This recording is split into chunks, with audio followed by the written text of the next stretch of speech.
Ahí Buenas va. tardes a todos, un gusto realmente saludarlos. Quiero felicitar y agradecer primeramente a Emmanuel Richard, que trabaja en Everywhere Latam, por esta buena idea de traer un tema tan interesante como la ciberseguridad. Así que bueno, agradezco de paso a todos los oradores, Marcelo, Pablo, Walter, Julio, Macarena, realmente, pero van a ser presentados formalmente ahora por Emanuel, que va a ser moderador del panel. Así que, Emanuel, 1 millón de gracias por tu gran reactividad, porque desde que sos socio de la Cámara estás permanentemente haciendo propuestas interesantes. Así que muchísimas gracias por todo y te dejo con el auditorio para que presentes a los oradores. Muchas gracias. Gracias, Liliana, y gracias a la Cámara también para dar este espacio, este ciberespacio, de hecho, que ahora está tomando su realidad.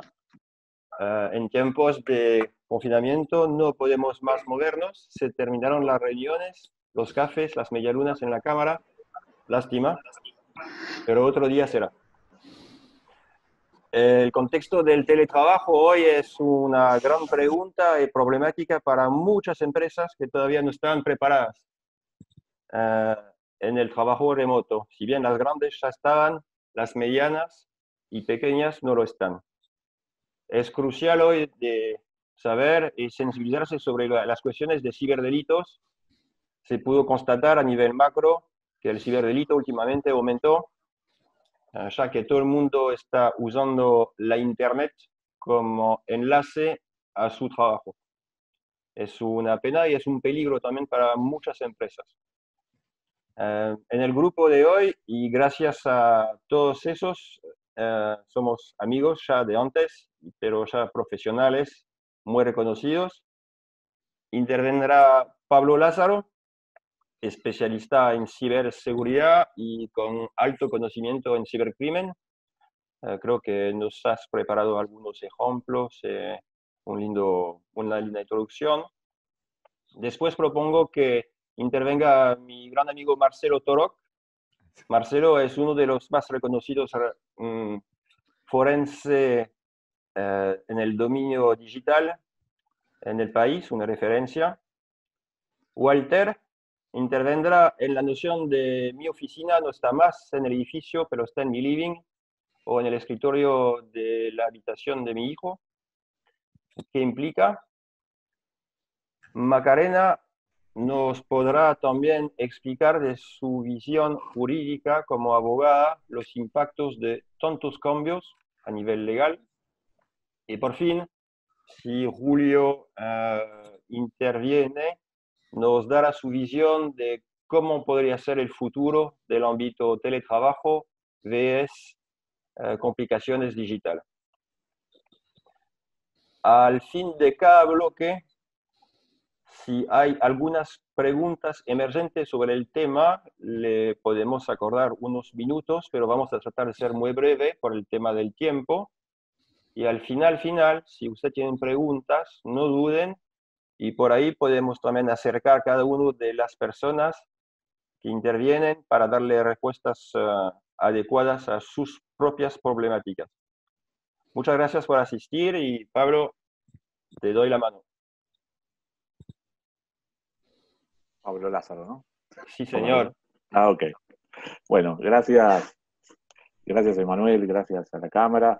Es una enorme alegría ver, digamos, y compartir panel con tan queridos y prestigiosos colegas y ver tantas caras amigas. Es para mí un honor ver que está Ale Casaglia conectado, Diego Basanelli y muchos queridos amigos y colegas que eh, veo, porque hace rato que no los veo físicamente. En este espacio que tenemos asignado a los panelistas en 15 minutos, voy a comentarles, voy a pasar a compartir la pantalla. ¿Se llega a ver la presentación? ¿Sí? Sí. Ok. Sí, perfecto. Sí, perfecto. Perfecto. Bueno, una pequeñísima presentación. Esta es una muy, muy breve introducción de algunas cuestiones y de tres crímenes, tres modos del ciberdelito que se han disparado en esta cuarentena. Vamos a hablar muy rápidamente, esperen que me voy a fijar qué hora es para no irme. Ahí está, 3:10, perfecto. ¿A qué llamamos ciberdelito? A la cuestión estratégica, ¿no? Al estudio como fenómeno social de ese comportamiento delictual, y por eso las áreas de ciberdelito normalmente son estratégicas, orientadas a un ministerio, una secretaría y demás, y cibercrimen a un crimen, un hecho delictivo puntual, que sí está tipificado necesariamente en una ley, específico, ¿no? Por ejemplo, eh, estudiar el fenómeno del cyberbullying, que en muchísimos distritos hoy no está tipificado, corresponde a las áreas estratégicas de ciberdelito cuando, por ejemplo, tenencia de imágenes de abuso sexual infantil es parte del cibercrimen y por eso está específicamente manejado por la policía, ¿no? Esto a grandes rasgos porque muchas veces vamos a hablar de un término u otro en líneas generales, y hoy en particular, en este marco de cuarentena, quiero hablarles de 3 fenómenos que se han disparado de forma, digamos, exponencial, junto con, digamos, el hecho de que todos estamos encerrados en nuestras casas y trabajando a través de Internet, digamos, utilizando todo tipo de dispositivos y los medios digitales. Específicamente, ejemplos vamos a ver de Business Email Compromise, que vamos a ver en detalle qué significa y por qué se ha disparado. Quiero comentarles muy por arriba la enorme tasa de ransomware, ¿no? Son un tipo de malware, un tipo de virus, permítanme esa palabra, informático, que lo que hace es aprovechar vulnerabilidades que hay en los sistemas operativos, cifrar todo el contenido, y si uno quiere recuperar ese contenido hay que pagar. De hecho, este no es un tema nuevo, solo que se ha disparado de forma exponencial, y según un informe de Crime Insight, que es una publicación bastante intensa y bastante científica sobre los distintos fenómenos delictuales, con ransomware hay grupos de crimen organizado, bien detectados en México, en Corea, en distintos lugares, que están balanceando sus ganancias con este tipo de pedidos de rescate sobre información. ¿Por qué? Al crimen también lo ha afectado esta cuestión de que tenemos que estar todos encerrados y que haya, digamos, controles policiales en las calles y control sobre el movimiento.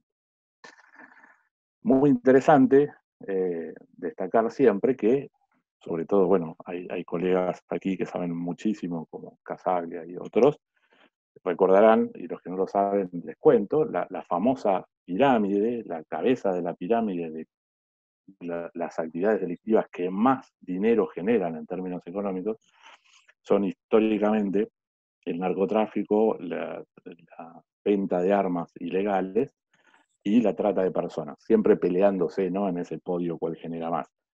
El cibercrimen, y en particular desde la llegada del ransomware, viene peleando el podio.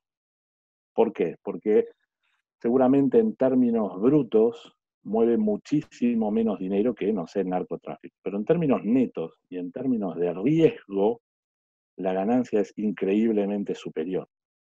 No tenés que pasar una persona por la frontera, no tenés producción, no tenés logística, simplemente te pagás, vale decir, no sé, $10.000, cualquier parecido con la realidad es pura coincidencia, $10.000 a un par de estudiantes de alguna universidad europea y te hagan un malware que lo distribuís casi infinitamente a través de las redes, que te va a generar una ganancia muy, muy, muy superior a esos $10.000. Entonces es un fenómeno súper interesante.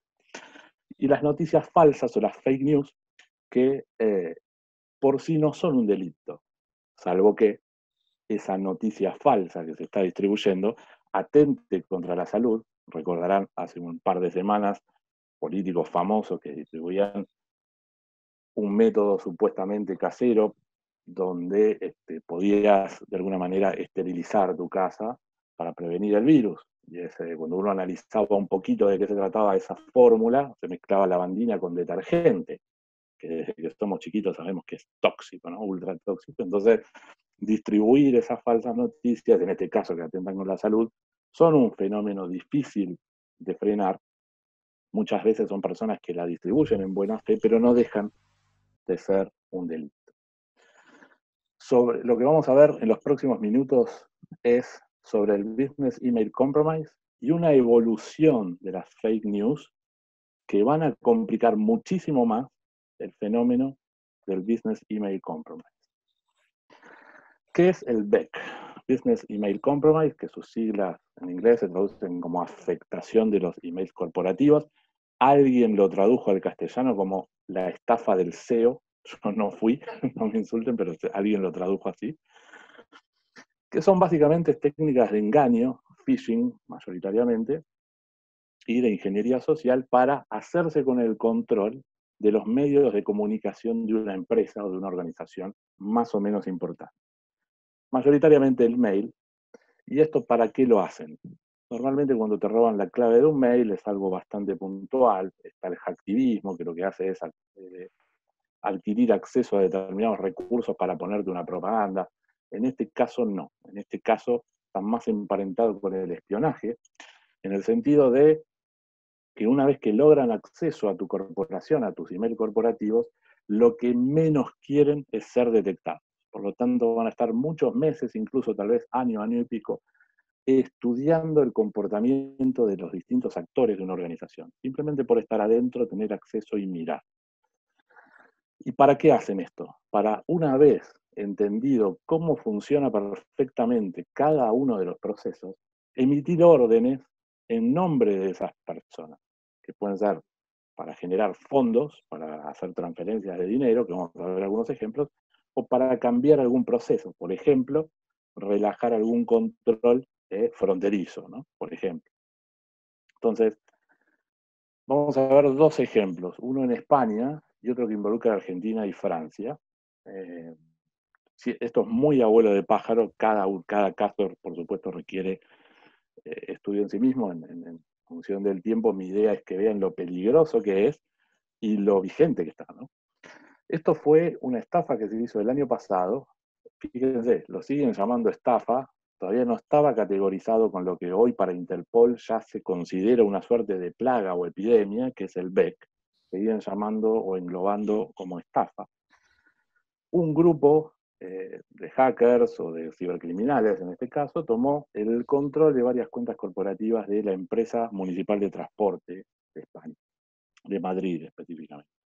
Fueron varios meses, varias semanas, pero llegaban a contabilizar meses, estudiando los mails que entraban y salían de las distintas cuentas del servidor, hasta que descubrieron que lo que estaban haciendo era emitir órdenes por escrito, las escaneaban con una firma, ¿no? En este caso digitalizada, no digital, y las enviaban por mail adjuntas para generar pagos a proveedores y demás.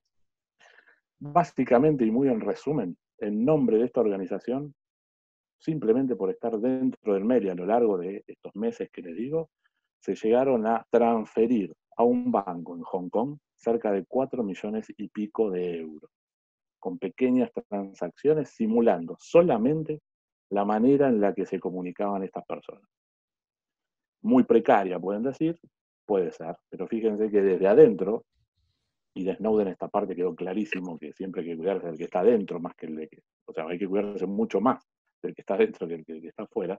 Desde adentro tienen acceso a ver todos los movimientos y las maneras y la forma en la que se establecen estos controles. Por lo tanto, si saben que en este caso, en el punto 3, hay una persona que para emitir la orden de pago busca el escaneado de esa orden de pago, lo único que tuvieron que hacer es agarrar una orden de pago anterior, cambiarle la firma con el Paint, no estoy hablando de Photoshop ni de nada muy sofisticado, simular este mail y emitir la transferencia. Destaqué al principio, es para organizaciones grandes. ¿Pasan en organizaciones chicas? Sí. Lo que sucede es que este monto y estos volúmenes en una organización chica tal vez son más fáciles de controlar respecto de que tal vez estás en el mismo piso de una persona. Pero cuando es una organización geográficamente distribuida, es mucho más fácil que pase. El otro caso que involucra tanto a Argentina como a Francia fue la transferencia del jugador que esté aquí en la foto, que es Paredes, de Boca Juniors al PSG de Francia, el Paris Saint-Germain. Esta causa específicamente formamos parte el año pasado con el Ministerio de Seguridad, donde la primera sospecha, siempre la primerísima sospecha de cualquier investigador es sobre el empleado, ¿no? Si hay un empleado infiel que, bueno, se descubrió que, y se los cuento muy en resumen, había una serie de cuentas de Boca Juniors que estaban hablando a través de cadenas de email con una serie de personas del club PSG negociando a través de email el pase de este jugador Paredes. El valor, si mal no recuerdo mal, era algo así como $500,000 por un tramo y después otro $500,000. Con lo cual, en un momento de esa negociación, lo que hizo quien tenía el control de las cuentas de Boca Juniors es crear una serie de reglas de correo electrónico para que cuando alguien escriba en esa cadena, automáticamente se lo borre. Por lo tanto, la víctima ya no veía nuevos mails. Pero esta persona lo impersonó, empezó a hablar como él. Empezó a hablar con él, como él, con Paris Saint-Germain, y en 3, 4 mails en un momento le dice, bueno, listo, todo listo, mandame a esta cuenta, este es el SWIFT, el valor de Paredes. 6 meses después, no 2 días, 6 meses después, Boca empieza a preguntar, che, nunca me llegó la plata por el pase de Paredes. Y ahí empiezan a tirar de las cuerdas. Imagínense 6 meses después de una transferencia hecha a una cuenta en otro país, manejada por delincuentes, 6 meses después no había nada. Y de hecho se sigue rastreando. Es decir, puedo contarles ejemplos de empresas más chicas. Hay una empresa muy conocida acá de ropa femenina, pero pequeña, que pasó exactamente lo mismo. El dueño acostumbra a viajar por el mundo y cuando ve alguna marca relacionada con el cuero que le interesa, llama por teléfono o manda un mail a su secretaria y dice, manda tanto dinero a tal persona, manda tanto dinero a tal persona. Estudiaron eso y a través de email en un mismo día llegó a pedir $250,000, que para una empresa argentina es muchísimo, más cuando son chiquitas. Se dio cuenta la secretaria porque le pareció raro que 3 veces en el mismo día le pidan esto. Y lo hacían más tranquilos, tal vez se extendían en el tiempo incluso. Con lo cual, fíjense, un mail, una clave poco segura, puede fundir literalmente mi empresa. ¿Cuáles serían contramedidas para eso? Primero, y lo recomiendo en cada charla que doy sobre cualquier tema, que los que me conocen lo saben, activar doble factor de autentificación para todos los servicios. Normalmente el método de entrada en estas formas que les conté es el phishing, ¿no? O sea, me mandan un mail falso, pongo mi usuario y mi contraseña de forma, digamos, a través de un engaño, alguien se hizo con mis contraseñas y se pone a estudiar mis mails. Si yo tengo doble factor de autentificación por el hecho de que va a requerir ese token adicional, por más que tengan mi clave, no les sirve para nada. Y acá sí es importante digamos, adquirir en la cultura organizacional en general, hacer protocolos para la validación de procesos y la registración de cada paso.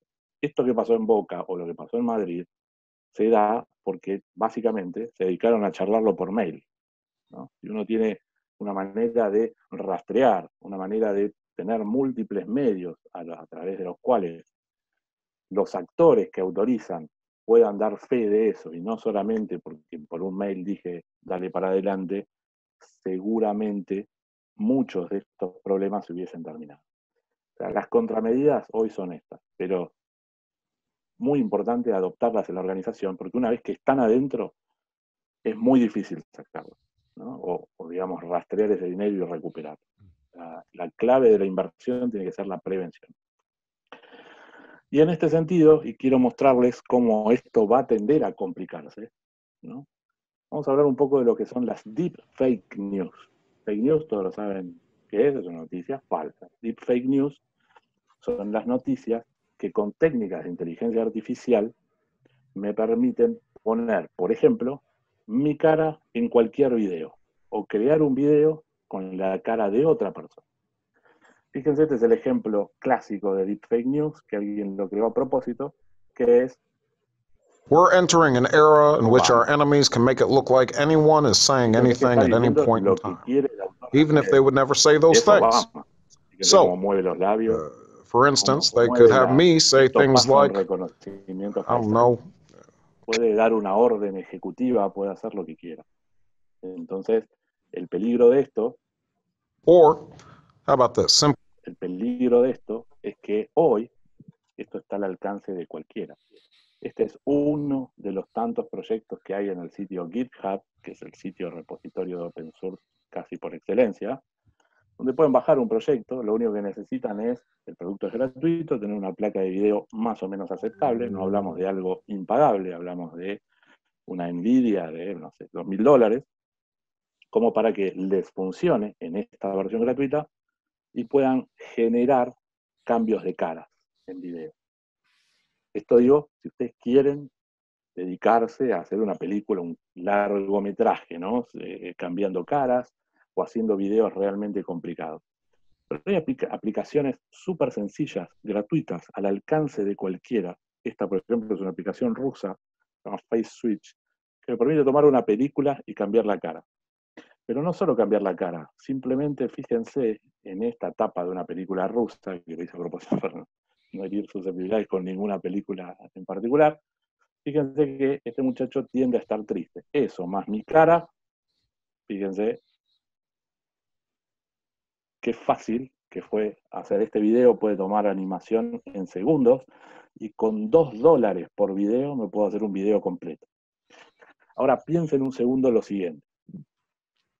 Si un mail puede generar un desfalco de $4 millones, ¿qué tan lejos estamos de que estos videos producidos a $2 al alcance de cualquiera, o gratis, si tengo una placa de video como la gente, qué tan lejos estamos de que esto pueda ser hecho en tiempo real, que de hecho hay software para eso, y yo, o la secretaria de la organización, reciba una videollamada del dueño diciéndome que haga una transferencia? Estos son los peligros hacia donde vamos. Lo que les mostré al principio es una plaga que existe hoy y que hay que erradicarla con prevención, doble factor de autentificación y nuevos procedimientos. Pero básicamente hacia donde vamos no solo va a afectar a las falsas noticias respecto de un candidato diciendo algo que nunca dijo, sino que va a afectar a las organizaciones desde el punto de vista criminal, desde lo que es el robo neto de dinero, de divisas o cambios de proceso. Una videollamada con mi jefe diciéndome, estás despedido, me considero despedido y me voy. Relajo un control, los criminales hacen lo que tienen que hacer y al otro día me doy cuenta que era falso. ¿Qué tan difícil va a ser combatir esto? Ya estoy terminando. Gracias. ¿Ves? ¿Alguna pregunta? Super, Pablo. Vi una pregunta salir en el Zoom. A ver. Consulta de Christophe Dubois. ¿Es Zoom seguro? ¿Es seguro? Mira, si querés, contesto en líneas generales. Toda aplicación que tenga uso a la que vos les estás dando permiso sobre tus cámaras y tu cámara y tu micrófono es casi por definición insegura desde el punto de vista de acceso, porque por ahí desde lo más técnico saben que para darle permisos de acceso a la cámara y al micrófono estás dando permiso a un nivel bastante importante del sistema operativo, dicho así en una línea. Dicho eso, Zoom lo que tiene es, para la máxima cantidad de concurrentes en simultáneo, digamos, de participantes en simultáneo, es uno de los pocos que anda bastante bien, ¿no? Porque la confiabilidad y la disponibilidad también hacia la seguridad, porque, por ejemplo, Hangouts de Google o Jitsi Meet y demás, tienen un límite, sobre todo los primeros en su versión gratuita. Jitsi es open source, tiene, creo que eran 24 cuando lo usas en línea, y después te lo puedes bajar y es ilimitado, pero bueno, tenés que tener el enlace adecuado y demás. Tuvo un montón de errores de seguridad Zoom, muchísimos. Se puso bajo la lupa, sobre todo en esto de la cuarentena. Muchos fueron solucionados, pero la mayoría apuntaban a buenas prácticas, ¿no? Por ejemplo, que aparece una persona en este chat y se pone, como de hecho ha pasado, se pone a hacer proclamas políticas o pone un video de abuso sexual infantil, como de hecho ya hay algunas causas con eso, no tienen tanto que ver con la herramienta, sino con buenas prácticas del administrador, ¿no? Y la clave se repartió por todos lados y la recibió un tercero, va a entrar sea Zoom, Hangout o Skype. Después, por ejemplo... Buenas prácticas, como estás diciendo vos. Las buenas prácticas. Después 500 millones de usuarios de Zoom se filtraron, dicen las noticias. Lo que pasó, después hay una noticia que lo aclaró, es que hubo una filtración muy anterior de LinkedIn, hace 3 años, donde había cientos de millones de usuarios también con sus usuarios y sus claves. Alguien hizo algo tan simple como probar con un programa si esos usuarios y claves funcionaban en Zoom y se encontraron con que aproximadamente 500 millones de usuarios, 3 años después, usaban la misma combinación de mail y clave, con lo cual esa base de datos fue una validación de otra filtración. Pero sí, tuvo errores de seguridad, sobre todo en un chat malicioso, donde había alguien con malas intenciones, podía mandar determinado string, determinada cadena de caracteres al chat y, bueno, recuperar alguna clave, pero eso fue solucionado. No sé si respondí a la pregunta, o sea, inseguras son todas, lo que tenemos que ir haciendo son buenas prácticas en general. En realidad, como decís vos, es la buena práctica. Lamentablemente, en el día de hoy no nos podemos encontrar por compartir algo importante o que no queremos divulgar. Hoy no se puede tomar un café, charlarlo, pero bueno, esto reside en realidad en el centro del ser humano y el material que se usa. Propongo, hablando de eso, propongo pasar la mano a nuestro amigo Marcelo Torok, Forensic, en lo digital, y él nos va a explicar un poco de su parte. Marcelo. Gracias, Emanuel. Muchas gracias, Emanuel. No sé si allí me están viendo. Sí. ¿Me están viendo? Perfecto. Yo voy a compartir una pantalla. Nosotros estamos hablando de la situación, esta inédita que nos tocó vivir. Nunca antes en la historia podía haber pasado algo como lo que está pasando en estos momentos respecto a una pandemia de estas características, sencillamente porque para que se diera una pandemia de estas características, hacía falta que tuviéramos una enorme capacidad de propagación a un bajo costo y a un nivel mundial. Eso se logra gracias a las vías de transporte, particularmente la vía aérea, como así también otros tipos de movimiento, que hace que personas de China lleguen a todo el mundo y que se vayan replicando de un lado para el otro de una manera admirable, y luego, bueno, a nivel países ya podíamos ir en bicicleta o a pie, pero ya el daño ya estaba hecho, ¿no? O hasta en una fiesta de casamiento, como hemos conocido. Pero en medio de esta tragedia terrible que está sometida a la humanidad, nos hemos encontrado con algo que nunca antes pudo haber pasado de esta manera, que es un mitigamiento de la crisis originado en la alta tecnología popular, le diría yo. ¿Qué quiero decir con esto de alta tecnología popular? Bueno, hace 10 años atrás probablemente muchos de los que estamos aquí podríamos haber accedido a una teleconferencia a un costo importante, podríamos haber accedido a teletrabajo con determinadas características de infraestructura importantes, podríamos haber accedido a un montón de elementos, banda ancha de cierta velocidad, distintas cosas, siempre con un costo importante. Los que estamos aquí y somos fans de la tecnología podríamos haber tenido aplicaciones que nos habrían permitido todo eso, pero el grueso de la población no. Mi tía, la abuelita de alguno de los aquí presentes, el hermano de otro, que probablemente no tengan mayor interés o mayor capacidad, digamos, de acceder a la tecnología, si esto hubiera sucedido hace 10 años atrás, ni soñar con que podrían haber tenido una reunión familiar vía WhatsApp. Y hoy en día las tenemos todos los días, ni soñar que todos nuestros chicos, o muchos de nuestros chicos, la verdad que en una cantidad bastante importante, pudieran acceder a sus clases en manera virtual, y hoy sí, gracias a un montón de tecnologías que accedemos en forma gratuita. Y digo accedemos y no digo que son gratuitas, porque por supuesto que todo lo que se nos concede gratis lo pagamos con nuestra información.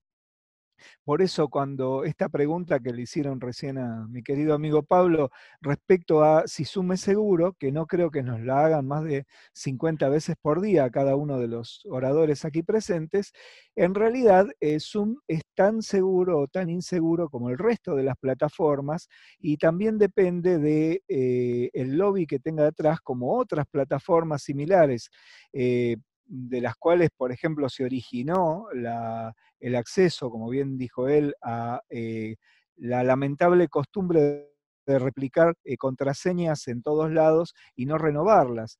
Esas creo que eran 500.000 cuentas, me parece, de Zoom, tenían un origen en 260 millones de cuentas de Facebook. Ambas noticias están en un sitio inglés de seguridad, pero casualmente la noticia que llegó fue la de Zoom y no la de Facebook, sabrá Dios por qué.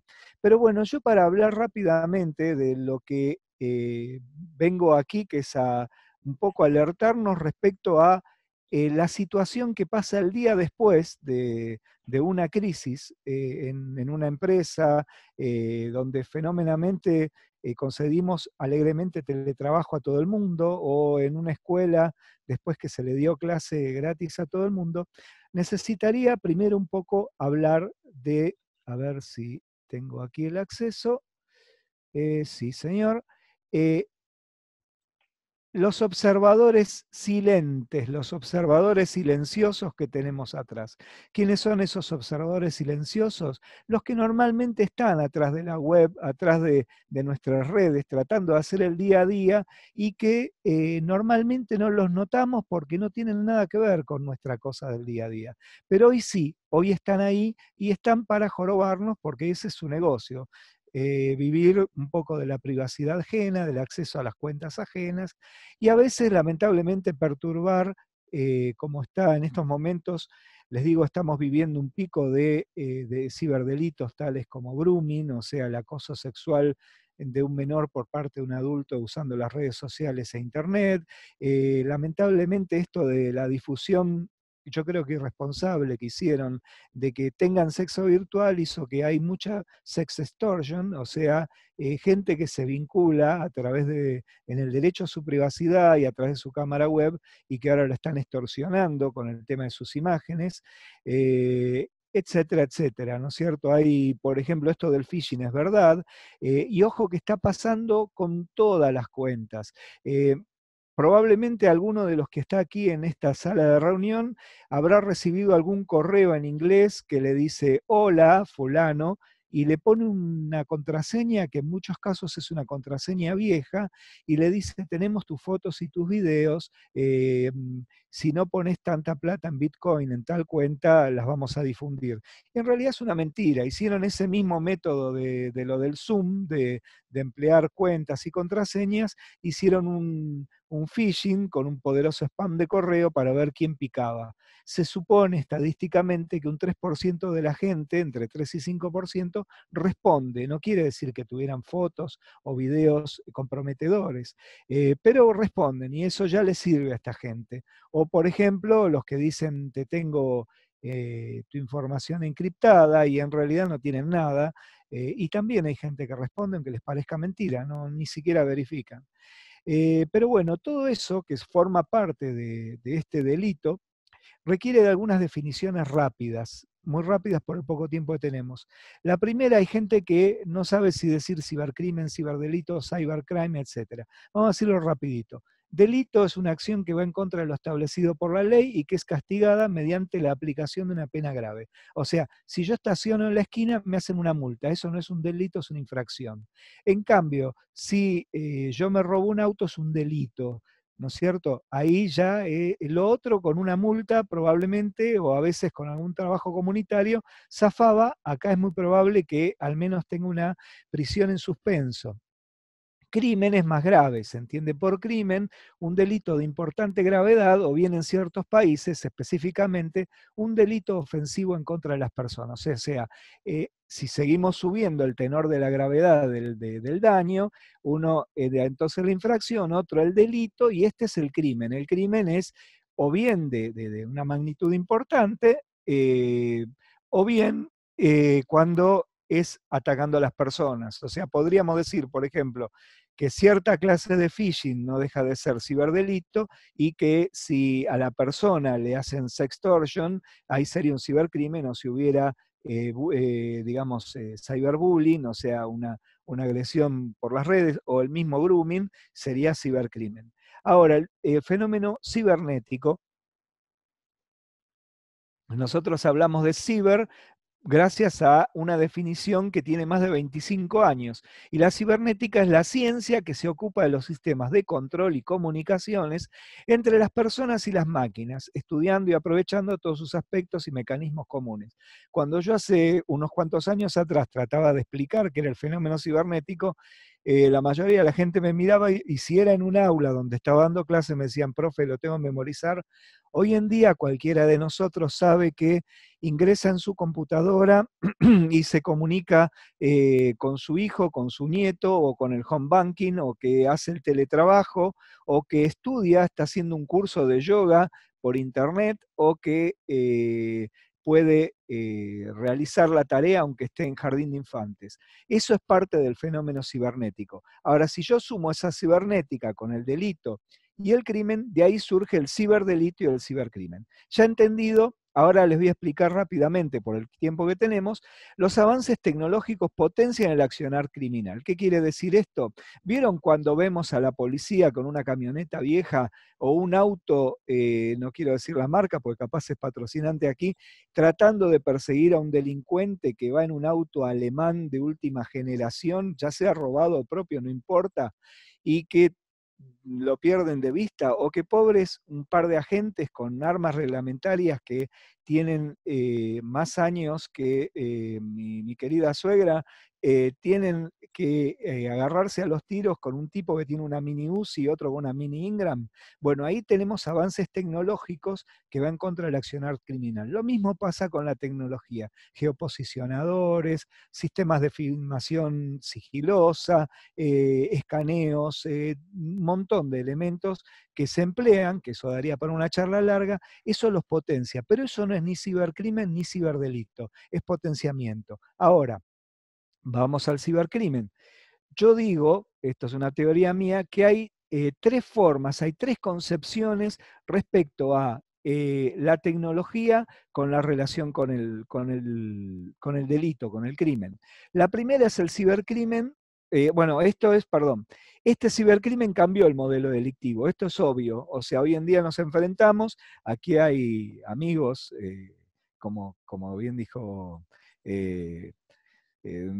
Pablo, está el amigo Alejandro Casaglia, y hay otros especialistas que hoy en día se encuentran con otra realidad, a veces con otras situaciones, ¿no? Por ejemplo, quienes están en terrorismo se encuentran que, tal como pasó en la guerra Irán-Irak, descubrieron que 100 soldados con AK-47 frente a un pibe idealista con acceso a redes poderosas de internet, el pibe es más valioso que los 100 en cuanto al daño que puede hacer. ¿Por qué? Porque como hoy en día tenemos todo integrado, bueno, entonces atacan alegremente. Y pueden pasar cosas como me contaron que pasó, no recuerdo bien en qué país, que para un Día del Padre 50 millones de personas se quedaron sin luz porque el sistema integrado nacional se había quedado sin interconexión. Entonces, corte de luz masivo para 50 millones de personas. No sé dónde fue y no me interesa. Sigamos adelante. Entonces, como tenemos poco tiempo, vamos a hablar. Yo les decía que había tres formas de concebir la tecnología y el delito. Yo digo que la tecnología como objeto del delito, ¿qué es esto? venís caminando por la calle con tu celular, te lo roban, o si se trata de una empresa, viene alguien y de golpe las máquinas están lentas y resulta que te sacaron a cada máquina la mitad de las memorias. O, por ejemplo, alguien está tomando alegremente en un café, ahora no, porque está prohibido, con su notebook, pasa alguien a la carrera, se lo lleva. Eso genera otras cosas. Por ejemplo, encontramos gente como esta que a un luchador le dan una paliza por el robo de un celular y ahí se complejiza el delito, pero también pasa cosas como esta, que un delincuente intentó robar el celular del acompañante de ese vehículo y la que manejaba lo pasó por arriba y lo mató. Entonces, el objeto del delito, o sea, la tecnología como objeto del delito, ¿qué pasa con nuestras empresas? Y bueno, cuando nos roban tecnología. La segunda es la tecnología como instrumento del delito. ¿Qué quiere decir esto?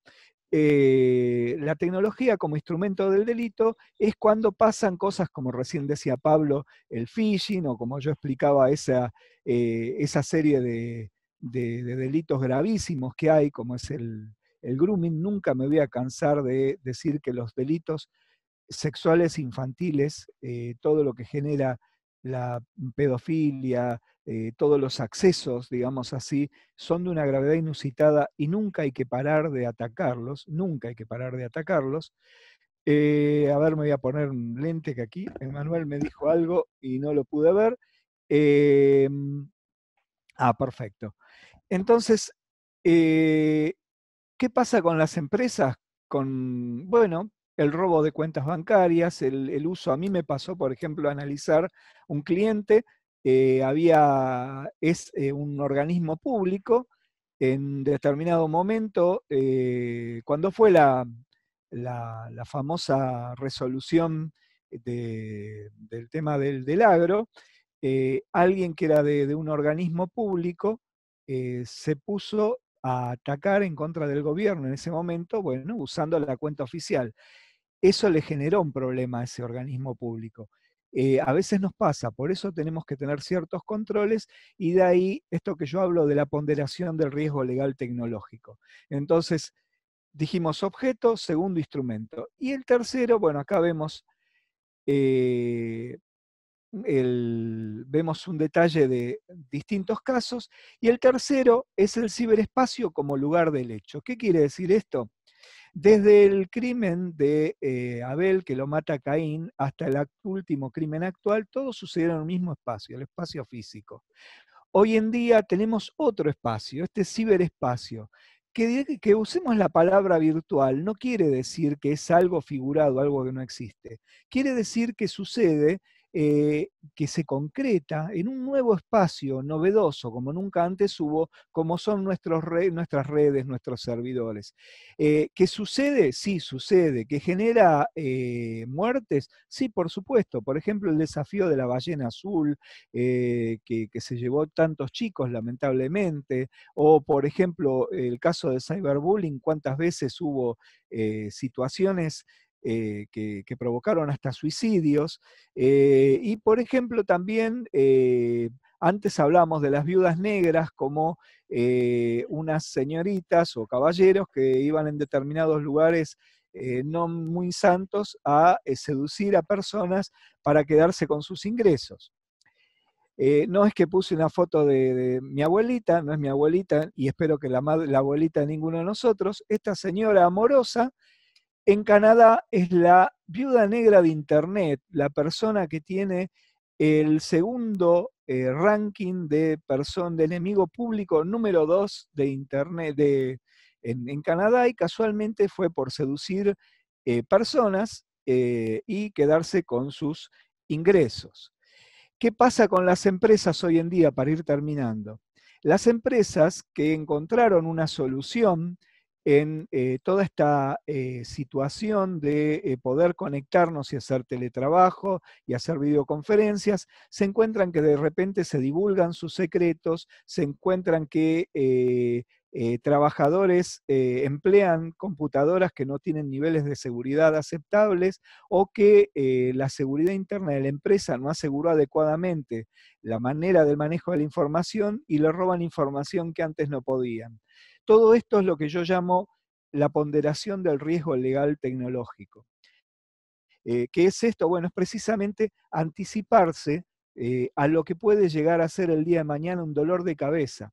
Ese dolor de cabeza, si nosotros tomamos los debidos resguardos de verificar todas las posibilidades que nos presta la tecnología y cómo la usamos, respecto a los eventuales riesgos, eso se hace obviamente en conjunto entre un abogado y un experto precisamente en forencia informática, lo que se busca es precisamente esto, hacer que si falla algo, si pasó algo, sea algo simplemente culposo y no doloso, hacer que si hay que corregir, sea corregir aunque sea con indemnización, pero no tener que corregir con pena de cárcel para ninguno de los integrantes.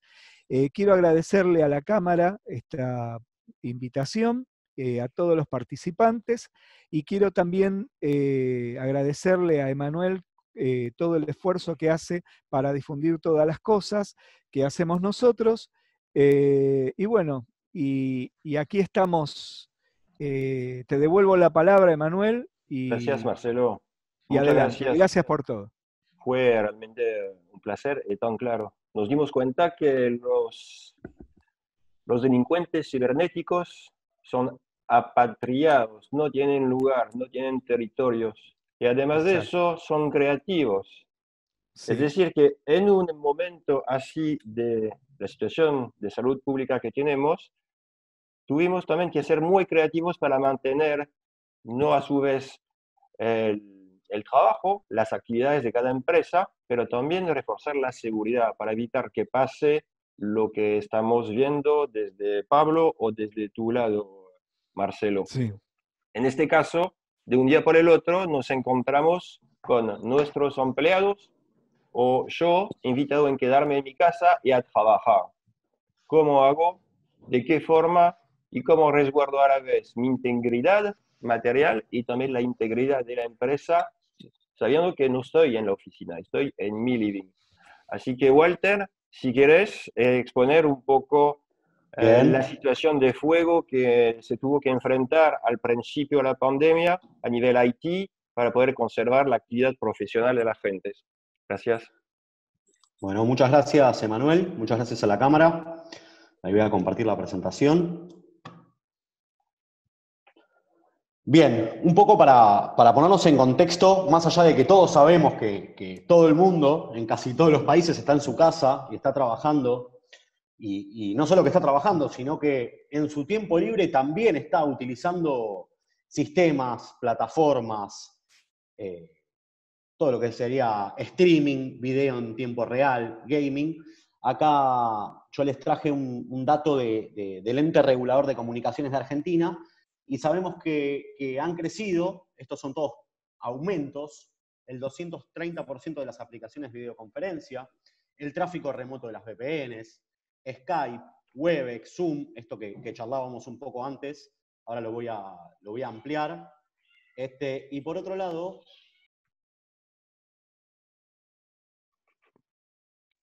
perdón, los problemas del hogar. Y por otro lado, vemos que nos mandan a todos a trabajar desde nuestras casas. Sin embargo, empezamos a encontrar algunos problemas en el entorno.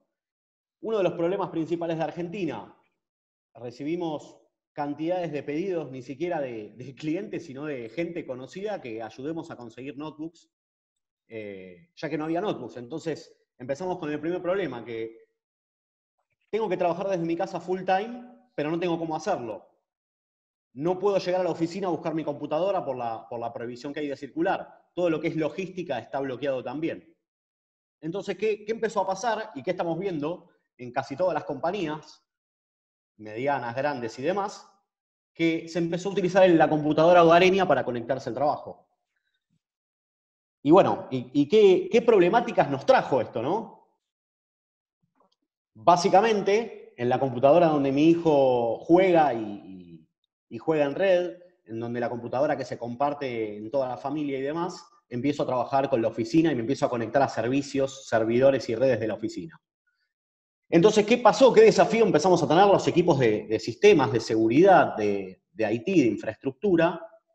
Básicamente, tuvimos que rápidamente tomar medidas a contrarreloj para, de algún modo, securizar y aislar a los usuarios dentro de las redes. Es decir, ¿cómo evito que el usuario que está desde su computadora, desde su casa, no me traiga todos los tipos de virus que tiene en su red, porque está utilizando la computadora compartida?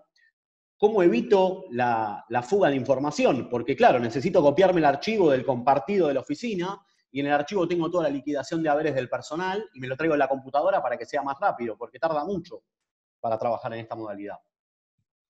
Bueno, todos estos problemas nos empiezan a aparecer y tenemos muy poco tiempo para resolverlos, porque la diferencia entre quizás el atacante, el que quiere hacerse de nuestra información, y nosotros, es que ellos tienen todo el tiempo del mundo y nosotros no. Nosotros tenemos que trabajar rápido, actuar rápido y de alguna manera, a contrarreloj o sin tiempo, empezar a armar alguna especie de securización de la red, empezar a segmentar servicios, buscar algunos tipos de contramedidas. Esto que yo les contaba del ejemplo de me copio los usuarios locales, me copio archivos a mi computadora local. Entonces empieza a copiar esta información sensible por fuera de mi red. Y acá algo importantísimo. La seguridad no es que desconecte la empresa y que nadie pueda acceder. Porque para tal caso tendría una red segura. Desenchufo el cable de red de la empresa, nadie más se conecta y se acabaron los problemas de seguridad. Entonces, no, tengo que dar disponibilidad. Tengo que hacer que mi gente siga operando porque la compañía tiene que operar. Y yo como seguridad tengo que ocuparme de que eso funcione de la mejor manera posible. Bien. Algunos temas que estuvieron charlando y que dieron, Pablo y Marcelo dieron su opinión con respecto al uso del Zoom, y que se debatió también en el chat, y es correcta la apreciación. Y hay algo importante a tener en cuenta, que es más allá de que todas las aplicaciones son inseguras por naturaleza. Digo, ¿qué aceptamos cuando aceptamos el famoso disclaimer de acepto términos y condiciones, ¿no? ¿Qué están haciendo con mis datos? Entonces, quizás ahí uno de los temas importantes es, más allá de que sería una buena recomendación siempre leer lo que estamos aceptando, porque estamos dando un consentimiento y es lo que va a usar la compañía, es que quizás en las herramientas pagas o las herramientas corporativas hay ciertas medidas y ciertos lineamientos y ciertos estándares de seguridad internacional que están avalando la herramienta. Entonces, de algún modo me protege de que alguien no venda una base de datos con mi nombre adentro, con mi cuenta y demás. Bien. ¿Qué entonces podemos hacer o qué recomendamos desde la seguridad orientada al usuario? Por un lado, para aquellas compañías que puedan modernizar sus sistemas y llevar a sistemas web de modo de que no haya que exponer servicios por demás a la red y a los usuarios que están trabajando desde sus hogares, esa sería la primera recomendación. O la segunda, más allá de que hablé un poco del tema Zoom y demás, la utilización de servicios en la nube, ¿no? Hoy es impensado lograr tener un permiso para correr hacia un edificio para realizar una tarea técnica en sitio, ¿no? Y las nubes en ese sentido nos pueden ayudar, por un lado desde el lado de la tecnología, pero también desde un lugar de seguridad, donde estoy delegando en la nube y en el proveedor de nube un montón de aspectos de seguridad que, debido a que tengo todo este tema para resolver en pocos días, quizás para ayer lo tendría que haber resuelto, apoyarme en alguna nube que me dé cierto nivel de seguridad y cierta capa de seguridad para segmentar el problema. Y estos mismos temas nos conllevan ¿a qué? A aumentar los monitoreos y parámetros sobre los servicios críticos. Lo que antes quizás esperábamos a recibir un correo de un sistema, una alerta, quizás es automatizar o generar mayor valor para hacer que aquellos usuarios para hacer que todo el monitoreo esté orientado a entender si tengo usuarios nuevos entrando a la red, por dónde están entrando, qué puntos de acceso están utilizando, si están cambiando constantemente el origen de las comunicaciones. Bueno, todos esos parámetros, esa información, nos puede determinar o nos puede ayudar a securizar el esquema de la red. Para finalizar y contarles esta solución que está empezando a aparecer en el mundo, y los grandes proveedores de nube son los principales proveedores de este tipo de soluciones, se llama, no sé si lo conocen todos, pero si no lo conocen se los voy a contar rápidamente, se llama escritorios virtuales, Virtual Desktop, que básicamente, ¿qué me permite? Me permite tener mi escritorio de la computadora, no en mi computadora, así como lo escuchan. Básicamente, desde mi computadora voy a acceder a un portal en donde voy a ver el escritorio remoto que está en la nube y que está conectado a los sistemas de la empresa. ¿Qué evito de esta manera? Algo muy sencillo. Evito esto que yo les decía en el principio de mi charla de hoy, de que el usuario me conecte su computadora del hogar, que quizás ni siquiera tiene antivirus, alguien se lo craqueó, el pibe del barrio le craqueó el antivirus para que le aparezca que está todo bien, y me está contagiando y me está transmitiendo un montón de archivos maliciosos y de ataques maliciosos adentro de mi infraestructura. Entonces, de esta manera, gano muchas cosas. Por un lado, tengo cierta seguridad. ¿Por qué? Porque mi equipo de IT va a tener gestión sobre estas computadoras. En nuestro caso nos tocó en muchas oportunidades entrar a equipos hogareños de gente de distintas áreas, de distintos clientes, sobre todo de áreas de administración y finanzas, que tienen accesos a los bancos, y empezamos a ver una cantidad de virus locales que uno se infarta, porque dice claramente esto va a contagiar a toda la infraestructura de mi cliente. Entonces empiezo ahí la problemática. Entonces, de esta manera, le doy una ventaja al equipo de IT, le digo al equipo de IT que centralice el mantenimiento sobre todos estos equipos virtuales, estos entornos virtuales, estos escritorios de usuarios. Entonces las tareas se reducen y se pueden hacer de manera automática. Entonces ahí gano mucho en tiempo y en seguridad. Obviamente que tengo una gran ventaja de portabilidad, que ya ni siquiera me importa, y todo el trabajo que hice para que la computadora del gerente de administración de una empresa se pueda conectar a la red, ya no me interesa que sea esa computadora, sino que puede ser cualquier computadora. Y aquí, para darles el ejemplo cómo funcionaría básicamente, yo soy el usuario 1, me conecto a una VPN y accedo a través de la nube a mi escritorio y trabajo dentro de mi escritorio en la nube. Aquí yo le agregué los 3 pasos básicos que se requieren, que básicamente es establecer un canal seguro. Hoy, así como Marcelo contaba de ciertos conceptos, hoy todo el mundo conoce lo que es una VPN, y hace 8 años atrás o 10 años atrás, la gente me miraba de costado cuando yo hablaba de VPNs y de túneles encriptados, ¿no?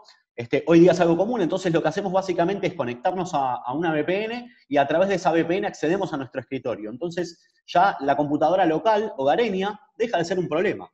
Deja de ser un problema. Incluso puedo aplicar políticas de seguridad sobre este equipo y evito que se fugue información. O sea, no podés copiar ningún archivo a tu computadora local.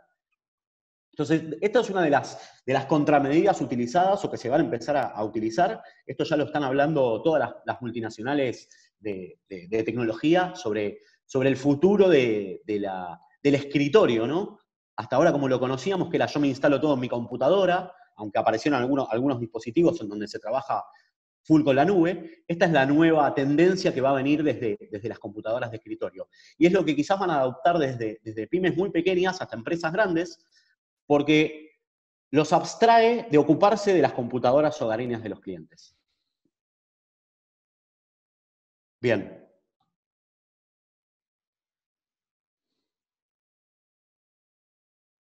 Hasta ahí estamos. No sé si alguien tiene alguna consulta, alguna pregunta. O sea, Well, lo que estás diciendo es, por la situación, todo el mundo se tuvo que poner a trabajar, se tuvo que cambiar un poco la forma de pensar el trabajo en sí por una empresa, que no es más en una oficina, exponiendo entonces a riesgo o infraestructura en concepto de cibercriminalidad y también de experticia forense, para realmente identificar los potenciales riesgos asociados a este cambio de modelo de funcionar.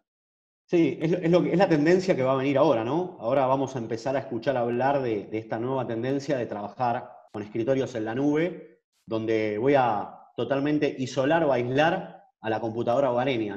Ya no me interesa como área de seguridad desde dónde se está conectando el cliente, porque desde donde se está conectando no hay accesos que puedan generar ningún tipo de daño. Tengo una consulta de parte de María Inés Brown, gracias. ¿Las nubes son 100% seguras? Bien. Para contestar a María Inés, las nubes, al igual que lo que hablaba de lo que es el correo el correo o las herramientas de comunicación de manera paga, donde las compañías respetan estándares. En el caso de las nubes es lo mismo, es igual, con la diferencia que en la nube puedo agregar yo valor agregado de seguridad, y más allá de que las nubes, por lógica de negocio, se venden como seguras, yo tengo cierta injerencia y cierta forma de securizar las nubes. Por ejemplo, puedo crear certificados de seguridad propios y colocarlos en las nubes, puedo hacer encriptación propia sobre los sistemas que tengo en la nube, de modo que por más que esté en la nube y que sea una nube de un proveedor internacional de un tercero, nadie tenga acceso a los datos que no sea yo. O sea que podríamos decir que, en defecto, son seguras, pero podrían ser más seguras si hacemos algunas acciones dentro de la nube. Muy bien. Pablo o Marcelo, ¿tienen algo para completar un poco el concepto de seguridad en nubes? Está brillante, está perfecto. Muy, muy bueno. Yo simplemente apelando a la sabiduría popular, ¿no? Si algo es 100% seguro, a seguro se lo llevaron preso, ¿no? Digamos, que es el dicho popular. Entonces, sí. Siempre, nada es 100% seguro. Lo que uno hace, como bien decía Walter recién, es a través de buenas prácticas y de algunos mecanismos tratar de mitigar y subir el determinado nivel de seguridad, pero no, 100% seguro no hay nada, para mí, por supuesto. Tal cual, tal cual. Sí, creo que está claro, no hay que dejar, podemos tener una puerta blindada, pero si la puerta trasera del patio está sin cerradura, no va. Hay un concepto que siempre decimos que un delincuente está mirando 500 casas, pero no las 500 casas miran a un delincuente. Entonces, a veces los ataques suceden precisamente porque hay gente que está siempre atento a ver las vulnerabilidades. Entonces es muy importante ese detalle de tener, como bien dijo recién Pablo, la palabra que usamos es mitigar, tener todo acotado en la medida de lo que uno puede. Y bueno, y tener después un plan de contingencia para salir adelante para el caso que pase algo, ¿no es cierto? Exactamente, anticipar cómo se puede, protegerse de lo más posible. Hay siempre riesgos, pero hay que prepararse para darle la respuesta. Gracias a todos. Walter, gracias. Entonces vimos que tenemos que trabajar desde nuestras casas. Vimos que voluntariamente o involuntariamente podemos exponer intereses privados de una empresa por la cual trabajamos, por el simple hecho de que sea o voluntario mismo porque soy un empleado infiel, o si no por ciberorganizaciones criminales que quieren realmente aprovechar este momento para robar información o solamente robar plata. Macarena, creo que tu punto de vista legal sería muy interesante sobre todos estos puntos, así que todo tuyo. Bueno, muchas gracias Emanuel, Pablo y toda la Cámara por la invitación, y obviamente a los que nos están oyendo por haber mostrado tanto interés. Y me encanta porque todos me dieron muchísimo pie para las cosas que yo les tenía pensado compartirles. Voy a compartir la pantalla, con lo cual les agradezco a los expositores previos porque te vino como anillo al dedo todos los comentarios que hicieron. A ver si logro acá. Compartir pantalla. ¿Se ve? Sí. Bárbaro. A ver, cuando armamos esta charla, lo primero que yo pensé fue decir, bueno, van a hablar de los delitos, cómo se cometen los delitos, cómo se vulnera la seguridad de las empresas, con lo cual me pareció prudente hablar de esto que se llaman los reglamentos de uso de herramientas informáticas. Y claramente tanto Pablo como Marcelo y Walter en su charla hablaron muchísimo de establecer procesos. ¿Y de qué se trata entonces los reglamentos de uso de herramientas informáticas y por qué desde el punto de vista jurídico creemos que es importante? En primer lugar, porque obviamente cualquier proceso que se establezca, ya sea desde el lado legal como desde el lado de seguridad informática, si no están trabajados de manera conjunta por estas dos áreas de la empresa, puede pasar que haya muchísima seguridad, pero poca capacitación, o puede pasar que tengamos un reglamento muy lindo y que desde el punto de vista de seguridad informática o de procesos no se termine cumpliendo. Entonces, un poco la manera de compatibilizar estas dos áreas, que en general legales es la máquina de impedir y seguridad informática trata de avanzar, es un trabajo en conjunto.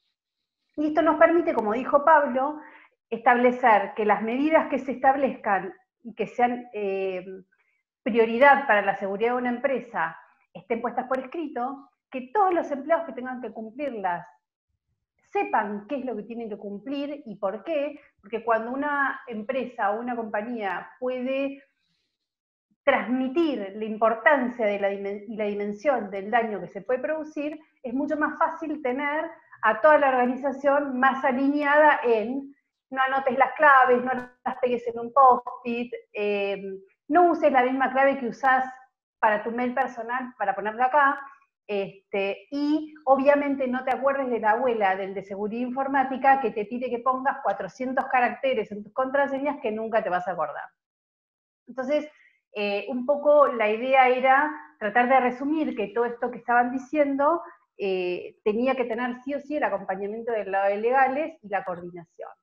Desde el punto de vista de la ley de contrato de trabajo, tenemos algunas herramientas que nos permiten darle un marco jurídico a esto de monitorear las herramientas que se usan para trabajar dentro de una empresa.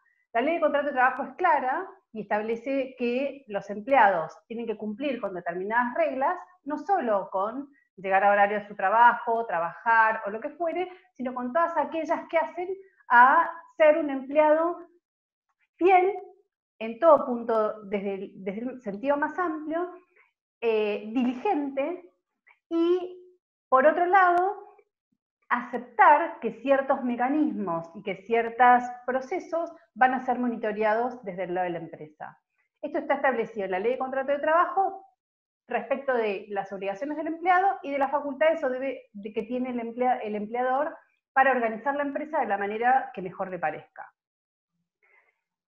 Acá es donde entra, y por otro lado, perdón, tenemos la Ley de Confidencialidad, que es del año 1996, que establece también que las personas que tienen acceso a determinado tipo de información tienen obligación a mantener la confidencialidad o el secreto de dicha información. Ahora bien, ya hoy casi en el año 2020 no podemos hablar de que las tecnologías o que ciertas herramientas informáticas son desconocidas y que hay ciertas cuestiones que un empleado podría no conocer, pero sin embargo cuando analizamos un poco la trayectoria de la jurisprudencia en el país sobre qué se piensa de las herramientas informáticas, si bien notamos cierta evolución, también notamos que hay como cuestiones o principios que no se van modificando desde que se incorporaron las tecnologías como herramientas de trabajo. ¿Por qué hablo de herramientas de trabajo y no hablo de correo electrónico, ni de teléfono celular, ni de computadora? Porque justamente la Ley de Contrato de Trabajo establece que el empleado y el empleador le pone a disposición al empleado las herramientas para trabajar y el empleado las tiene que cuidar y tiene que ser fiel y guardar ciertos cuidados. Es lo mismo a los efectos de la Ley de Contrato de Trabajo, el cuidado que hay que tener sobre una pala para el caso de un jardinero o de un obrero de la construcción, que una computadora o un correo electrónico para un empleado corporativo o de una empresa. Por eso hablamos de herramientas informáticas para que sea lo más general posible. ¿Cuáles son los principios que encontramos en la jurisprudencia? Que dicen, a ver, si vos vas a monitorear cualquier herramienta informática, tenés que informar primero al empleado, capacitarlo y hacerle saber que vos vas a estar monitoreando. ¿Capacitarlo sobre qué? Sobre cuál es el uso correcto y qué es lo que espera la empresa que hagas con las herramientas informáticas, cualquiera sea. Es por eso que vamos a encontrar en la justicia un montón de... esperen, perdón que me acabo de dar cuenta que puse mal. Ahí está.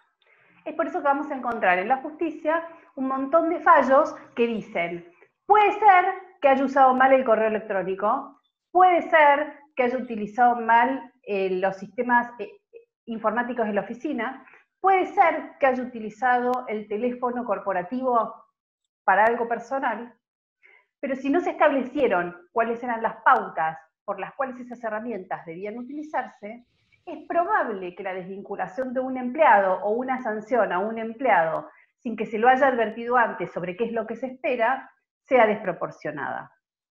Yo acá, después supongo que les van a compartir la presentación, pero puse varios fallos en los cuales van a poder ver justamente este principio, que hay que establecer procesos, capacitar e informar.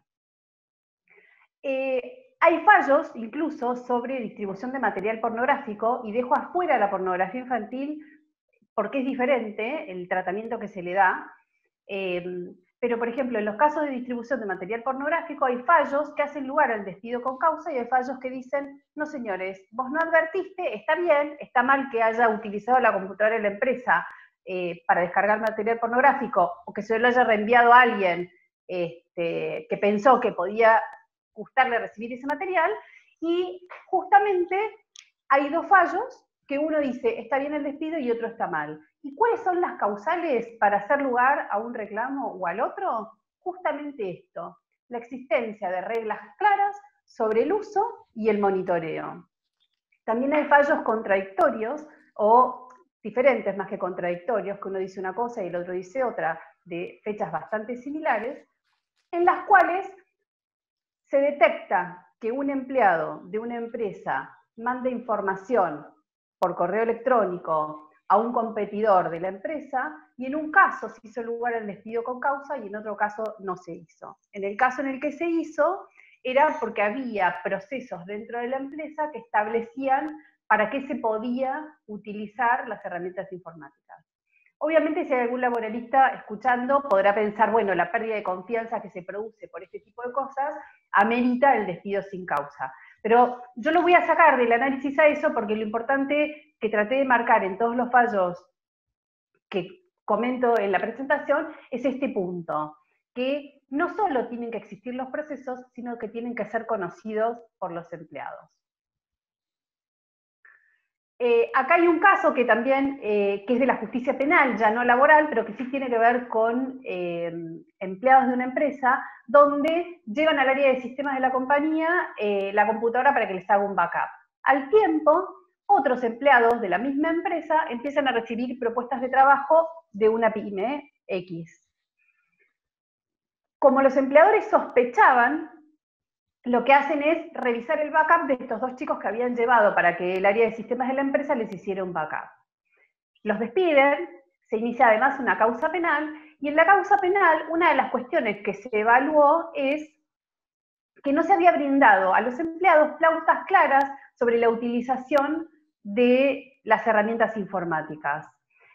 Esto que voy a decirles ahora es grave, muy grave para mí, en cuanto al análisis jurídico, y que sirve para poder ponerlo dentro de los reglamentos de uso de herramientas informáticas y dentro de las capacitaciones que hay que dar en las empresas, porque en este caso la justicia penal dijo las computadoras tenían un password para acceder, y el password es expectativa de privacidad.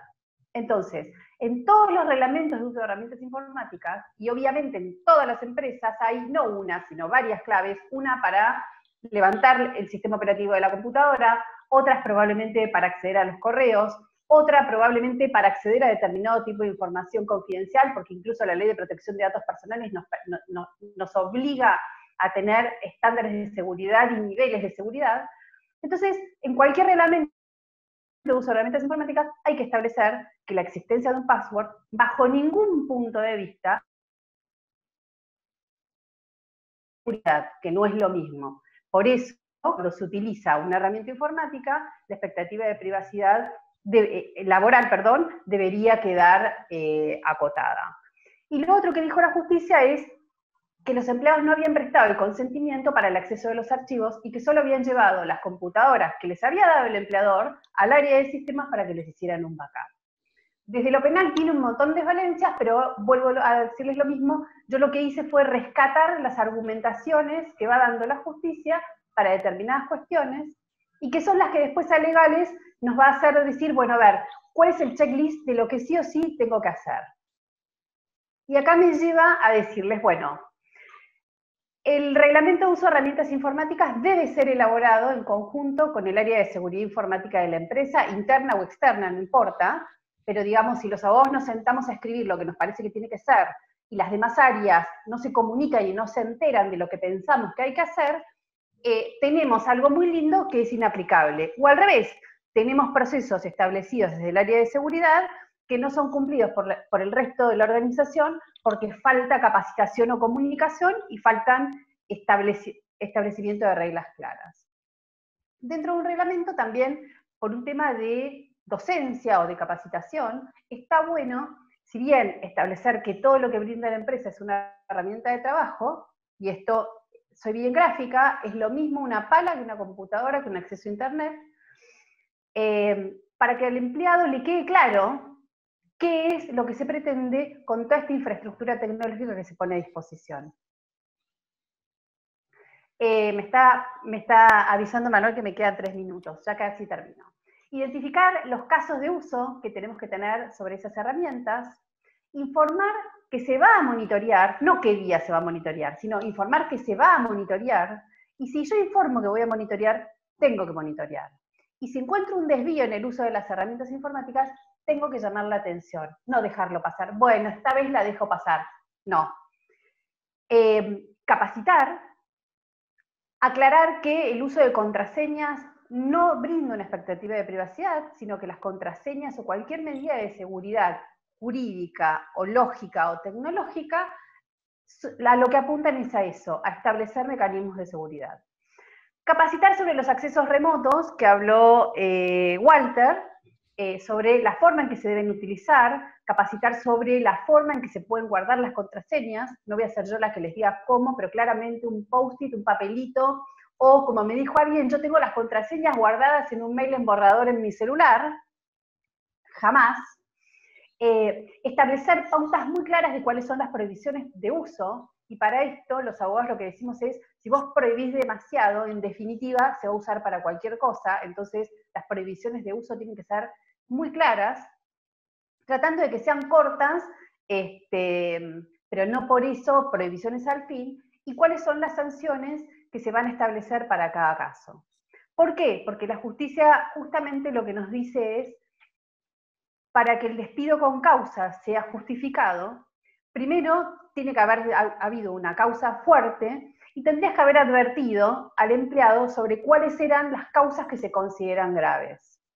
Hay un fallo que leí hace muy poco que establece que poner en un reglamento de herramientas informáticas o en un reglamento de convivencia o en una política de convivencia de la empresa que determinadas cuestiones son causa grave, no amerita que el despido por esa causa grave realmente sea con causa. Entonces, las sanciones establecidas para los casos de incumplimiento tienen que tener relación directa con el incumplimiento y con el bien jurídico que se pretende proteger. Como resumen, entonces, lo que les digo es, sí o sí, lo primero que hay que hacer es tener las medidas de seguridad y volcarlas en un reglamento que sea entendible por gente que no sea ni abogada ni de sistemas. Y como siempre digo yo a mis clientes, no solo hay que serlo, sino parecerlo. Entonces, para tener el reglamento y demostrar y acreditar que se puede utilizar, tengo que capacitar, informar, no consentir usos indebidos, establecer mecanismos que no vulneren la privacidad de los empleados, corregir los desvíos y obviamente, en caso de que existiera un desvío, establecer la recolección de las pruebas con los profesionales idóneos. Porque muchas veces suele pasar que te dicen, y acá no me quiero tirar contra nadie en particular, pero muchas veces pasa que te dicen, tengo todo con un acta por escribano. ¡Ah, bárbaro! Y les digo yo, me parece divino el acta del escribano, pero si le faltaron todos los procesos que deberían llevar Pablo, Marcelo, Walter, Emanuel o quien sea, el acta del escribano lo único que hace es decir que el escribano vio lo que vio, pero el proceso, que es la prueba fundamental y que viene atrás de eso, está descuidado. Obviamente los reglamentos de usos de herramientas informáticas tienen que estar disponibles para ser consultados en cualquier momento por el empleado, tiene que haber monitoreos diarios capacitación constante, y si son actualizados, está bueno hacer una comunicación periódica sobre la actualización, o hacer una comunicación periódica de que tienen el reglamento en tal lugar y que lo pueden consultar.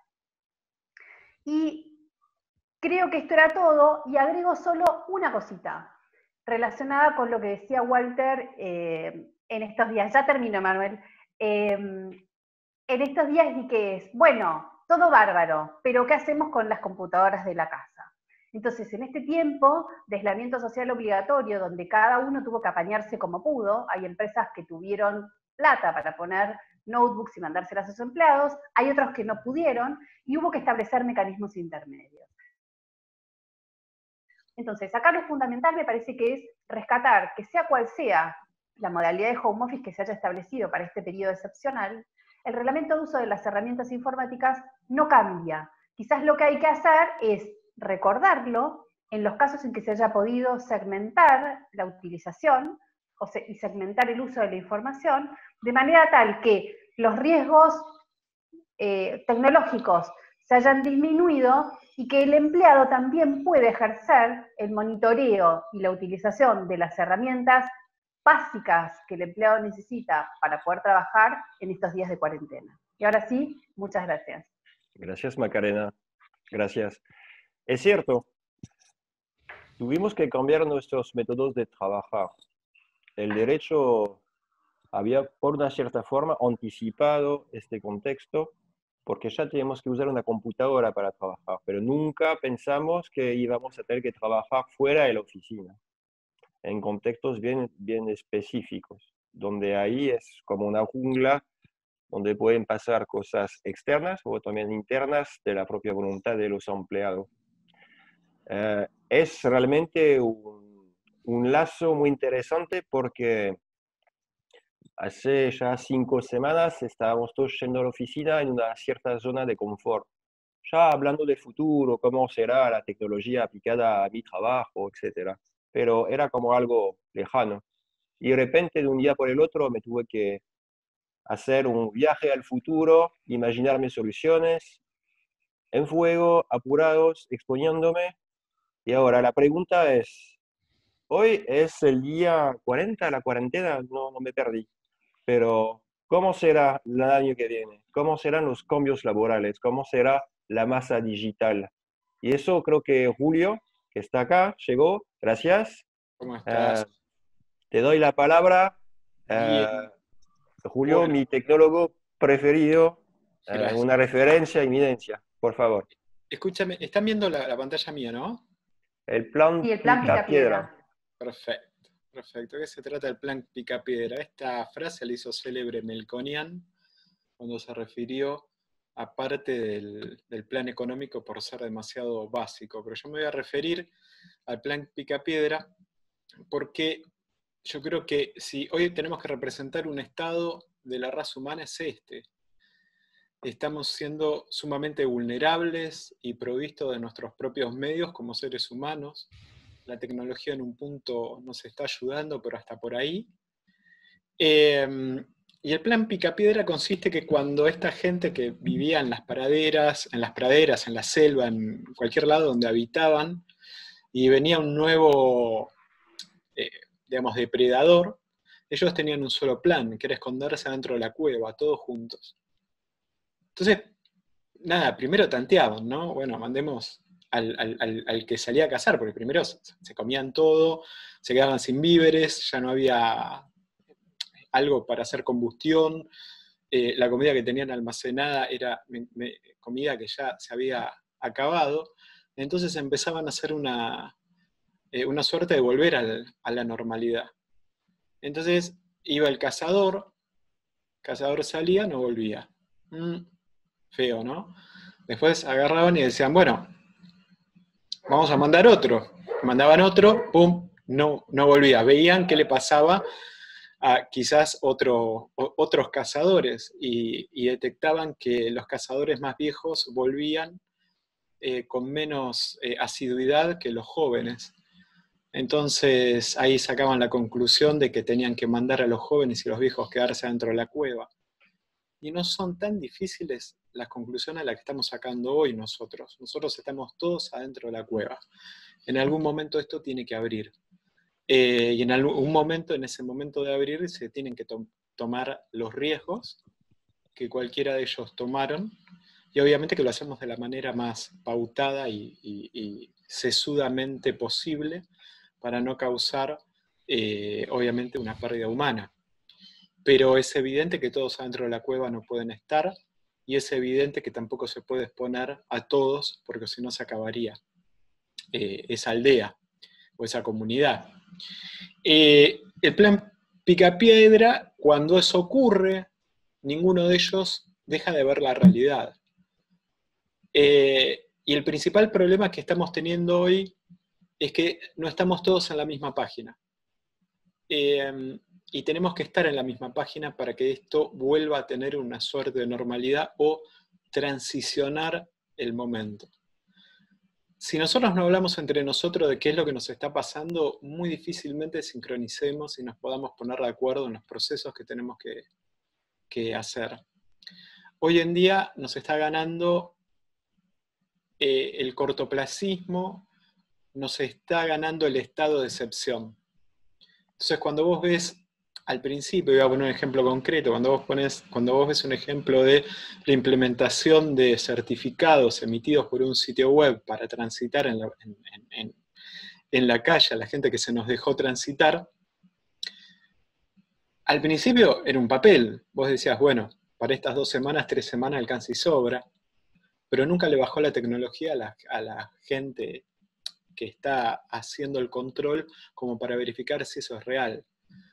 Y tampoco se planteó ninguna medida electrónica, ninguna aplicación que nos dejara contener o organizar esta pandemia desde el punto de vista interno. Entonces, ¿cuál es el problema? ¿Qué es lo que te estoy diciendo ahí? Te estoy diciendo que te estás quedando dentro de la cueva, que finalmente vas a tener que adoptar algún tipo de riesgo, vas a tener que adoptar algún tipo de medida para salir afuera, pero lo primero que te tenés que dar cuenta son los tiempos. Porque un certificado para los primeros 15 días funcionó, 20 días funcionó, ahora ya es una medida casi como litúrgica en una iglesia donde te paras y te sentás y no sabes de dónde viene eso. Por lo tanto, tenemos que hablar entre nosotros internamente en las organizaciones, con nuestros compañeros, mirarlos al costado y darnos cuenta qué nos pasa. Si esto es para 30 días, si es para 2 meses, si es para 6 meses. Y una vez que todos estemos sincronizados, en esa misma página es donde tenemos que tomar medidas.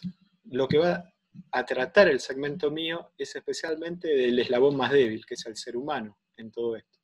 No hay ningún tipo de sistema que no incluya al ser humano como un factor, como un eslabón, e incluso es el más débil.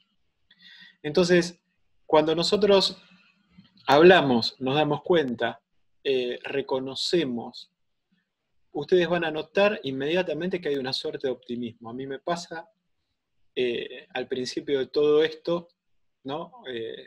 Entre nosotros mismos decíamos, bajemos los decibeles ante los micrófonos porque no queremos asustar a la gente.